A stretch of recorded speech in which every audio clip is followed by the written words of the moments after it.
नमस्कार दोस्तों, मैं पप्पू सर आपके अपने यूट्यूब चैनल पीएसटी क्लास में स्वागत है। दोस्तों फाइनली बीटीसी एएनएम 10,709 पोस्ट के लिए स्पेशल क्लास लेके आ गए। यह क्लास 14 है। इससे पहले हम आपको 13 क्लास प्रोवाइड कर चुके हैं। आप नहीं देखे तो प्लेलिस्ट में चल जाइए, 1 से लेकर 13 क्लास आपको मिल जाएगा। नए सिलेबस के आधार पर पढ़ाएंगे, वही जो परीक्षा में आएगा। दोस्तों इस वीडियो में टॉप 50 प्रश्न हम लोग कवर करेंगे, जो कि इंपॉर्टेंट प्रश्न, जो कि 100% आपको एग्जाम में देखने को मिलेगा। फ्री क्लास, फ्री पीडीएफ और फ्री टेस्ट देने के लिए अभी तक आप लोग पीएसटी का इसके टेलीग्राम नहीं ज्वाइन किए तो टेलीग्राम ज्वाइन कर लीजिए। व्हाट्सअप चैनल नहीं ज्वाइन किए तो व्हाट्सअप चैनल ज्वाइन कर लिए। वीडियो डिस्क्रिप्शन में आपको लिंक दिया हुआ है। अभी से लेके 10 जनवरी तक लगातार आपको एक वीडियो मिलेगा, जिसमें टॉप 50 प्रश्न पर डे हम पूछेंगे। तो चलिए बिना समय के बाद वीडियो को स्टार्ट कर लेते हैं, और आप लोग जो प्रश्न का आंसर जानिएगा कमेंट के माध्यम से बताइएगा। इससे पहले हमारे चैनल पर अपने चैनल को सब्सक्राइब कर और नोटिफिकेशन ऑन करिएगा। डेली बेसिस से सही वीडियो पाने के लिए दोस्तों वीडियो में बने रहिए। चलिए बिना समय के बाद वीडियो को स्टार्ट कर लेते हैं और प्रश्न की ओर चलते हैं। जितना प्रश्न के आंसर आप लोग जानते होंगे आप लोग कमेंट के माध्यम से बताइएगा, और बताइएगा 50 में आपका कितना सही आ रहा है। दोस्तों पीएसटी की क्लासेस द्वारा अभी टेस्ट सीरीज स्टार्ट किया गया है, जो कि 8 टेस्ट सीरीज स्टूडेंट अभी को प्रोवाइड कर चुके हैं। आज 9वां टेस्ट सीरीज होगा। तो अभी तक अगर आप नहीं लिए, कोई भी एग्जाम को क्रैक करने के लिए टेस्ट सीरीज बहुत अनिवार्य है। तो इसीलिए अभी से लेकर 10 जनवरी तक आपको यह टेस्ट सीरीज चलेगा। अब पर डे शाम में 4 बजे से लेकर 5 बजे तक टेस्ट हम आपको प्रोवाइड करते हैं। सुबह 8 बजे तक आप टेस्ट दे सकते हैं। तो 10 जनवरी तक यह टेस्ट सीरीज चलने वाला है। अभी तक आप नहीं परचेज किए तो फटाफट परचेज कर लीजिए। हम यहाँ पे आपको नंबर दे देते हैं 8051305735। यही मेरा फ़ोन पे गूगल नंबर है। फ़ोन पे, गूगल पे, पेटीएम, इसी पे आपको 49 रुपया ट्रांसफ़र करना है और स्क्रीनशॉट भेज देना। ये मेरा व्हाट्सअप नंबर एक बार मिला लीजिए, 8051305735। फ़ोन पे, गूगल पे, पेटीएम यही नंबर है। इसी पे आपको 49 रुपया भेजना है, और यह मेरा व्हाट्सअप नंबर, स्क्रीनशॉट भेज दीजिएगा, आपको टेस्ट सीरीज मिल जाएगा। अभी 8 के 8 हम आपको टेस्ट सीरीज प्रोवाइड कर देंगे, और जो रेगुलर होता है ग्रुप में ऐड कर लिया जाएगा। रेगुलर आपको टेस्ट सीरीज मिलता रहेगा। अभी से लेकर 10 जनवरी तक टेस्ट सीरीज आपको मिलेगा मात्र 49 रुपया में। और टेस्ट सीरीज लगाइए, क्योंकि कोई भी एग्जाम को क्रैक करने के लिए लास्ट में टेस्ट सीरीज बहुत इंपॉर्टेंट है, क्योंकि मिल के पत्थर साबित होगा। अगर 10,709 पोस्ट में एक सीट आपको चाहिए तो आपके लिए टेस्ट सीरीज बहुत इंपॉर्टेंट है। इसलिए फटाफट टॉप 1000 MCQ आपको इंपॉर्टेंट प्रश्न इसमें पढ़ाएंगे 10 जनवरी तक, ताकि 100% आपको एग्जाम में यही प्रश्न देखने को मिलेगा। इससे बाहर एक भी प्रश्न आपको नहीं जाएगा। इसीलिए फटाफट टेस्ट सीरीज आप लोग ले लीजिए। तो चलिए वीडियो में बने रहिए। जो भी स्टूडेंट नहीं लिए हैं अभी तक, आप परचेज कर लीजिए। चलिए प्रश्न की ओर चलते हैं। दोस्तों टेस्ट सीरीज कैसे लेते हैं? बीटीसी एएनएम 10,709 टेस्ट सीरीज 7 है। तो पहले देख लीजिए, आप ऊपर में आपको ईमेल आईडी देना है, उसके बाद नाम लिखना है, अपना क्लास लिखना है, उसके बाद डिस्ट्रिक्ट किस डिस्ट्रिक्ट से है, उसके बाद आपको प्रश्न देखने को मिलेगा। चलिए हम प्रश्न आपको पूछते हैं। पहला प्रश्न देख लीजिए, यहाँ पे है, ऊँट मरुस्थल में बिना पानी कुछ दिनों तक रह लेता है, ऐसा करने के पीछे क्या कारण होता है? आप लोग आंसर बताइए। 4 सेकेंड हम आपको बीच में आंसर देने के लिए देंगे। 4 ऑप्शन है, इसमें आंसर आप लोग बताइए। तो इसका राइट आंसर हो जाएगा डी हो जाएगा। अपने कुबर में जमा वसा का प्रयोग करके वह 1 सप्ताह तक पानी नहीं पी सकता है। चलिए पहला प्रश्न हो गया। दूसरा प्रश्न देखिए, यहाँ पे आप लोग को जो प्रश्न आता होगा आप लोग बताइएगा, ऐसा ही टेस्ट लेते हैं। दूसरा प्रश्न है, CHC के संदर्भ में सत्य कथन को पहचानिए। इसमें सत्य कथन बताइए। पहला है CHC एक प्रकार का स्वास्थ्य केंद्र, यह सही है। दूसरा है, इस केंद्र के तहत लोगों को पारिवारिक स्वास्थ्य की सुविधा उपलब्ध होती है, ये भी सही है। CHC के माध्यम से उन सभी लोगों को बेहतर इलाज की सुविधा प्रदान की जाती है जो आर्थिक रूप से कमजोर, ये भी सही है। तो इसका राइट आंसर हो जाएगा आपका डी। चलिए आगे चलते हैं। तीसरा प्रश्न, आप जो प्रश्न जानते होंगे आप लोग कमेंट के माध्यम से आंसर देने का कोशिश कीजिएगा।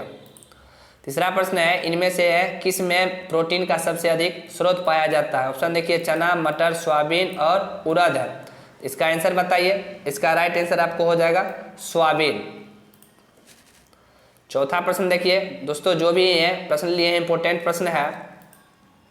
चौथा प्रश्न है, एंजाइम मूल रूप से इनमें से क्या होता है? देखिए, प्रोटीन, लिपिड, कार्बोहाइड्रेट और एमिनो एसिड। तो एंजाइम क्या होता है? तो चौथा का राइट आंसर हो जाएगा एंजाइम एक प्रोटीन होता है। चलिए 5वां प्रश्न देख लीजिए। 5वां प्रश्न है, इनमें से कौन सा विटामिन वसा में घुलनशील नहीं होता है? विटामिन के, विटामिन ई, विटामिन बी और विटामिन ए। चलिए इसका आंसर बताइए 5वां का। तो 5वां का राइट आंसर हो जाएगा आपको विटामिन बी, सी हो जाएगा इसका, क्योंकि यह घुलनशील नहीं है। चलिए अगला देख लीजिए। 6ठा प्रश्न है, गर्भाधान डैश के सप्ताह बाद भ्रूण काल शुरू होता है? चलिए 6ठा का आप लोग आंसर बताइए। यहाँ पे आपके पास देखिए ऑप्शन है 8, 4, 6 और 12। बताइए इसका आंसर। इसका आंसर हो जाएगा 8 सप्ताह बाद भ्रूण काल शुरू होता है। चलिए 7वां प्रश्न देख लीजिए, गुड़ में पाए जाने वाला मुख्य पोषक तत्व क्या है? तो कार्बोहाइड्रेट, वसा, प्रोटीन या आयरन, क्या पाया जाता है गुड़ में? बताइए सभी लोग। तो इसका आंसर हो जाएगा गुड़ में आयरन पाया जाता है। चौथा इसका आंसर हो जाएगा, क्या हो जाएगा? चौथा इसका आंसर हो जाएगा। चलिए 8वां प्रश्न की ओर हम लोग चलते हैं। 8वां प्रश्न आपके सामने है, फूड गाइड पिरामिड क्या प्रदर्शित करता है? घर में उपलब्ध कुल भोजन, प्रतिदिन खाए जाने वाले अलग अलग खाद्य पदार्थ की मात्रा, कच्चा भोजन, रसोई में उपलब्ध भोजन। तो बताइए 8 का क्या आंसर होगा? इसका आंसर बी हो जाएगा, प्रतिदिन खाए जाने वाले अलग अलग खाद्य पदार्थ की मात्रा बताता है। चलिए 9 नंबर प्रश्न देख लीजिए आप लोग। 9 नंबर प्रश्न है, शुक्राणुनाशक, क्रीम, जेली, फोम और यूनी गोलियों का उपयोग आमतौर पर डैश के लिए गर्भ निरोधक की बाधा विधियों के साथ किया जाता है। तो चलिए इसका आंसर आप लोग बताइए। पहला है दुष्प्रभाव को कम करे, दूसरा ऑप्शन है जोड़ों को लंबे समय तक संभोग के लिए उत्तेजित करे, तीसरा है उनकी गर्भ निरोधक दक्षता, और चौथा है LH और FSH की रिहाई को रोके। चलिए 9 नंबर के आंसर आप लोग बताइए। इसका हो जाएगा आपको उनकी गर्भ निरोधक दक्षता को, तीसरा इसका आंसर हो जाएगा। चलिए 10 नंबर प्रश्न देख लीजिए आप। मासिक धर्म चक्र के किस बिंदु पर एक महिला सबसे अधिक फर्टाइल होती है? अब देखिए इसका आंसर बताइए। 17 से 21 दिन, 22 से 28 दिन, 1 से 6 दिन या 9 से 16 दिन। इसका आंसर बताइए। तो इसका हो जाएगा 1 से 6 दिन। चलिए 11 नंबर प्रश्न की ओर हम लोग चलते हैं और आप लोग कमेंट करके बताइएगा, अब जो है जवाब आता होगा तो। कोलोस्टम है पहले दिन का दूध, शुरुआती कुछ घंटे का दूध, शुरुआती कुछ दिनों का दूध और दूध काल का दूध। तो बताइए 11 का क्या आंसर हो जाएगा? इसका हो जाएगा आपको शुरुआती कुछ दिनों का दूध को कोलोस्टम कहते हैं। 12 नंबर प्रश्न देख लीजिए। 12 नंबर प्रश्न आपके सामने है, MTP का प्राथमिक उद्देश्य बुद्धि को है। तो बुद्धि क्या है? रोकना है, कम करना है, बढ़ाना है, केवल महिला लिंग की वृद्धि पर ध्यान देना। तो 16 का आप लोग आंसर बताइए, सॉरी 12 का आंसर बताइए आप लोग। 12 का ए हो जाएगा। इधर ही नंबर काउंट हो रहा है, तो 12 क्या हो जाएगा? ए हो जाएगा। चलिए 13 नंबर प्रश्न देख लीजिए। गर्भावस्था के किस अवधि में ATP मतलब MTP सबसे सुरक्षित है? पहली तिमाही, दूसरी तिमाही, तीसरी तिमाही या चौथी तिमाही? तो 13 का आंसर बताइए। तो इसका 13 का आंसर हो जाएगा पहली तिमाही, ए आंसर हो जाएगा। चलिए 14 नंबर प्रश्न की ओर हम लोग चलते हैं। देख लीजिए, स्वस्थ वयस्क महिला के गर्भावस्था के चिकित्सकीय मापन, जिसको MTP के लिए निम्नलिखित में से किसी की सहमति अनिवार्य है? केवल संबंधित महिला और अजन्मे का पिता, महिला उसके माता पिता, और अजन्मे का पिता हो जाएगा महिला और उसके ससुराल वाले। तो बताइए 14 का क्या आंसर हो जाएगा? तो इसका ही हो जाएगा महिला और उसके ससुराल वाले। चलिए अगला देख लीजिए। अगला प्रश्न है आपको, निम्नलिखित में से कौन वृहद पोषक तत्व नहीं है? कार्बोहाइड्रेट, वसा, प्रोटीन या विटामिन? तो 15 का राइट आंसर हो जाएगा विटामिन, जो कि कोई पोषक तत्व नहीं है। चलिए अगला देख लीजिए। 16 नंबर प्रश्न, बच्चों के फेसिफायर कब देना चाहिए? तो 16 का आंसर आप लोग बताइए। इसका सी हो जाएगा, जब बच्चा बिल्कुल भी शांत न हो तब देना चाहिए। 17 नंबर देखिए, त्वचा के कुल सूक्ष्म भार का 75% तक भाग होता है, क्या होता है बताइए इसका आंसर? तो 17 का राइट आंसर आपका हो जाएगा कोलेजन पाया जाता है।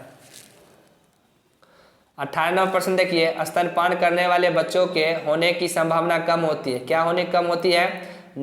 डायरिया हो जाएगा या कान संक्रमण, निमोनिया या उपयुक्त सभी? क्या इसमें होता है? 18 किसका हो जाएगा? उपयुक्त सभी, जो कि यह सब बीमारी कम होने की चांस होता है। चलिए अगला देख लीजिए। सर्वाइकल कैंसर से सबसे अधिक जुड़ा हुआ ह्यूमन पेपिलोमा वायरस है, तो कौन सा वायरस है? तो 19 का आपको आंसर हो जाएगा HPV 16, यह वायरस है। चलिए 20 नंबर प्रश्न देखते हैं, निम्नलिखित में से कौन सूक्ष्म पोषक तत्व नहीं है? चलिए इसका आंसर बताइए आप लोग। तो इसका आंसर आपका हो जाएगा सी, जो कि वसा। चलिए 21 नंबर प्रश्न की ओर चलते हैं हम लोग। बच्चों में शीशा विषाक्तता का इलाज डैश द्वारा किया जाता है। क्या किसके द्वारा किया जाता है? तो इसका हो जाएगा सेक्सीमर के द्वारा। चलिए अगला प्रश्न देख लीजिए। थर्मामीटर की खोज डैश द्वारा की गई थी। किसके द्वारा किया गया था? आप लोग आंसर दीजिए इसका। इसका हो जाएगा फ़ारेनहाइट के द्वारा थर्मामीटर का खोज किया गया था। 23 नंबर प्रश्न देख लीजिए। नर्स के कौन से कार्य? नर्स का कार्य के नाम बताइए आप लोग। देखिए संसाधन शोषण में, संसाधन वितरण में, या न्यायिक कार्यों में, या बी और सी दोनों। क्या हो जाएगा इसका? तो इसका हो जाएगा बी और सी दोनों हो जाएगा। दोनों कार्य इनका है नर्स का। चलिए अगला देख लीजिए। नर्स से असंगत कार्यों को इंगित कीजिए। चलिए इसको इंगित कीजिए आप लोग बताइए। 24 का आंसर आप लोग बताइए। इसका हो जाएगा ए, वह पेशेवर विकास के कार्य नहीं करती है। चलिए नेक्स्ट प्रश्न 25 नंबर प्रश्न है। जेरोस्टोमिया का अर्थ है। तो 25 का आंसर आप लोग बताइए। इसका अर्थ है सूक्ष्म मुंह। मुंह हो जाएगा यहाँ पे, सूखा मुंह जो है मुंह सूख जाता है। चलिए अगला प्रश्न देखिए। लुटिनाइजिंग हार्मोन और कोप उत्तेजक हार्मोन, इसका LH हो गया, इसका FSH का उत्पादन कहाँ होता है? चलिए इसका आंसर आप लोग बताइए 26 का। 26 का आंसर हो जाएगा बी, अग्रवर्ती पीयूष ग्रंथि में। चलिए 27 नंबर प्रश्न देखिए। दोस्तों जो भी प्रश्न लिए हैं एकदम इम्पोर्टेंट प्रश्न ले लिए, 100% आपको एग्जाम में देखने को मिलेगा और यही टेस्ट हम लेते हैं बच्चा को। तो इसलिए अगर वीडियो अच्छा लगता है तो आप लोग शेयर भी कीजिए, लाइक भी कीजिएगा। प्लेसेंटा प्रीविया शब्द डैश है, तो क्या है बताइए? 27 का आंसर आप लोग बताइए। इसका बी हो जाएगा प्रारंभिक अपरा निकासन। चलिए 28 नंबर प्रश्न देख लीजिए। गर्भाशय चक्र में किस चरण में प्रजनन होता है? तो किस चरण में प्रजनन होता है? तो 28 का आपका हो जाएगा तुरंत बाद होता है प्रजनन। चलिए 29 नंबर प्रश्न देख लीजिए। स्तनपान के दौरान आपको इनमें से कौन सी दवा का प्रयोग नहीं करना चाहिए? अगर जो माँ स्तनपान करवाती है अपने बच्चों को तो कौन सा दवा नहीं लेना चाहिए उसके लिए दिया गया है। इसका आंसर आप लोग बताइए। एक लगता है बीच में छूट गया ऊपर आपका सवाल 29 नंबर लगभग छूट गया। नहीं छूट नहीं गया है क्योंकि नंबर थोड़ा जो है आगे पीछे हो गया। तो इसका आंसर आप लोग बताइए। तो 30 का आंसर आपको डी हो जाएगा। यदि आपने अपने स्वास्थ्य सेवा प्रदाता से जांच नहीं कराई है तो उपयुक्त सभी। आप डॉक्टर से एक बार दिखा लीजिए, उसके बाद ही कोई दवाई लेना है। 29 नंबर प्रश्न देख लीजिए। बस नंबरिंग थोड़ा मिस्टेक हो गया था। भारतीय चिकित्सा अनुसंधान परिषद ने भोजन को कितने आधारीय खास समूह में विभाजित किया है? चलिए इसका आंसर बताइए। इसका हो जाएगा 5 भागों में बांटा है। चलिए 31 नंबर प्रश्न देखिए। कैंसर के उपचार के लिए उपयोग किए जाने वाले रेडियो आइसोटोप है। तो कैंसर में कौन सा उपचार होता है? इसका आंसर आप लोग बताइए। उपयुक्त सभी। कोबाल्ट 60 को भी कर सकते हैं, सीजियम 137 से भी कर सकते हैं, आयोडीन 125, यह उपयुक्त सभी हो जाएगा। चलिए नेक्स्ट प्रश्न देख लीजिए। निम्नलिखित सभी दोष मारफान सिंड्रोम से आंशिक रूप से जुड़े हुए हैं सिवाय, किसके सिवा है बताइए इसमें? 32 के आंसर आप लोग बताइए। तो 32 का आपको डी हो जाएगा, पेक्टस विकृति। चलिए आगे 33 नंबर प्रश्न देख लीजिए। उम्र बढ़ने के साथ होने वाले संक्रमित संवेदन सरमन हानि को डैश के रूप में जाना जाता है। चलिए 33 का आंसर आप लोग बताइए। तो 33 का इसका ए हो जाएगा, प्रेसबाइक्यूसिस। चलिए 34 नंबर प्रश्न देख लीजिए। 34 नंबर प्रश्न है आपका। निम्नलिखित में से कौन सा प्रोस्टेट कैंसर के निदान के लिए एक नैदानिक परीक्षण है? तो 34 का आपका आंसर हो जाएगा डी, उपयुक्त सभी हो जाएगा। यहाँ पर जितना भी है सभी हो जाएगा। 35 नंबर प्रश्न देख लीजिए। पुरुष में टेस्टोस्टेरोन का उत्पादन होता है, कहाँ पे होता है बताइए? बचपन के दौरान, बचपन से पहले, वर्षों के बाद, यौवन पर। तो कहाँ पे होता है? तो 35 का आंसर आपका हो जाएगा डी, यौवन पर, जब आप जवान होते हैं उस समय। चलिए आयोडीन की कमी का कारण क्या होता है? कौन सा रोग होता है? सबसे इजी और आसान प्रश्न है, इसका बताइए आप लोग। तो घेंघा रोग होता है, तो बचपन से आप लोग सुनते होंगे। चलिए 37 नंबर प्रश्न है। आशा का विस्तार रूप क्या होता है? चलिए इसका आंसर आप लोग कमेंट के माध्यम से दीजिएगा। चलिए आप लोग नहीं देते हैं आंसर तो हम बता देते हैं, बताइए। इसका सी हो जाएगा आंसर। आप लोग आशा है और आपको ये भी नहीं पता है। चलिए अगला देख लीजिए। अगला है मान्यता प्राप्त सामाजिक स्वास्थ्य कार्यकर्ता को संक्षेप में किस नाम से जानते हैं, तो बताइए। तो 38 का आपका बी हो जाएगा, इसको हम आशा कहते हैं। चलिए 39 नंबर प्रश्न देख लीजिए। लंबे पतले ढीले लोग निम्नलिखित में से किस दोष से आंशिक रूप से जुड़े होते हैं, तो बताइए। तो 39 का आपका आंसर हो जाएगा सी, फॉरमन सिंड्रोम से वह ग्रसित होते हैं। 40 नंबर प्रश्न देख लीजिए। HIV फर्स्ट रेक्टोवायरस के परिवारों में से निम्नलिखित में से कौन सा है, तो चलिए इसमें से क्या है बताइए आप ही। तो 40 का आंसर आपका हो जाएगा ए, लेट वायरस। चलिए 41 नंबर प्रश्न देख लीजिए। इचिनोकोकस के शिष्ट सबसे अधिक कहाँ देखे जाते हैं, तो बताइए कहाँ देखा जाता है। तो 41 का आप लोग का आंसर हो जाएगा लीवर में देखा जाता है। 42 नंबर देख लीजिए। किस SDG के स्वास्थ्य की चर्चा की गई है, तो 42 का आपका आंसर हो जाएगा SDG थर्ड को चर्चा किया गया है। चलिए अगला देख लीजिए।